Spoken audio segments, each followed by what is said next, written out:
Welcome back, Chronics, and thanks for joining me. Today we're talking about the patient-led drug development meeting in Washington, D.C. that was just hosted by the FDA. This program is all about getting information from patients about their diagnostic journeys, their symptoms, their treatments, or lack thereof. I wanted to share these stories with you just so you know what else is happening in the community out there. Because it's very scary stuff. Now the FDA knows, so. We are making progress. One woman shared her story about how she was a physician's assistant.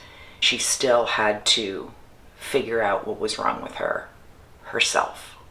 I did. I saved myself. This woman works in healthcare. She had access to talk to all these doctors, neurologists, other PAs, and she still couldn't make headway. That's insane. Luckily, the doctor she worked for had a lot of compassion and was able to get her a free MRI. If he hadn't given her that free MRI, she'd be dead. Cerebral spinal fluid leaking from his brain. Cerebral spinal fluid leak? Are you serious? What? Another woman who spoke told us about her journey in getting a POTS diagnosis before she got an EDS diagnosis.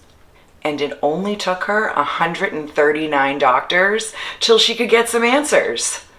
Is this a hidden camera thing? Luckily, she had very supportive parents who were somehow able to get her to see the head of the infectious disease unit at Johns Hopkins. The doctor went over all of her symptoms and was like, "You have something called POTS." And untreated POTS can be really disabling. Okay, now this is making sense. She had so many complications from the wrong treatments she had received previous to this that for an amount of time she lost her sight. That's not how you practice medicine. She also talked about her support dog that got her through this time when she was literally beat down to the point where she didn't know if she could get back up again. Dogs are the best.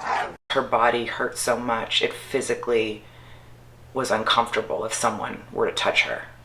Some truly insane stuff, like out of a horror movie. The next woman who spoke talked about how she didn't get diagnosed with EDS until she was 6 months pregnant with her son. Her mother had EDS, but they weren't giving her the appropriate treatments. And her mother was always told, it's not something that can kill you. Well, her mother's dead now, so I guess they were wrong. First, do no harm. I'm not sure the specifics of her mom's health, but... And I think we can all agree. That's completely inexcusable. And now she's worried for her son, who of course was born with it. There's something different in your genes. The gene, of course, that we don't know of. So we can't test for that. I sense a theme here. The last woman who spoke actually had a really positive story. But it was like a positive story that just randomly happened. Accidentally? Accidentally. She was diagnosed in 1973. A long time ago. She kept getting dislocations, and each time she would go to the ER, she would see this certain doctor. Divine intervention, my friend. After the third visit, he says to her, "You have something that no one has heard about, that you've never heard about.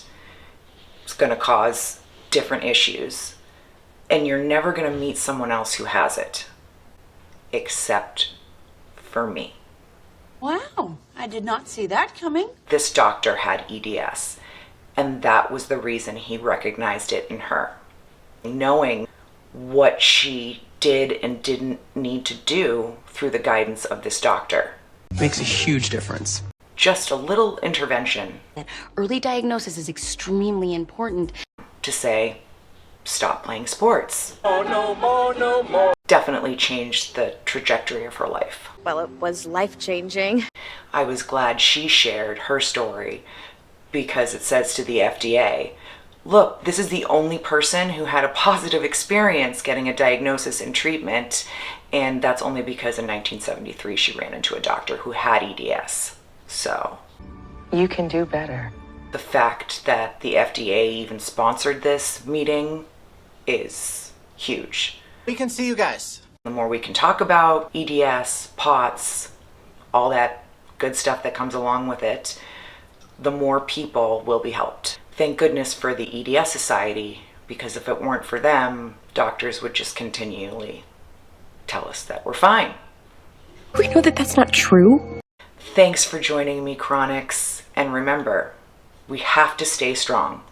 We can't give up. And we can't take crap from anyone. Are you with me? I'm with you. I will see you guys next time.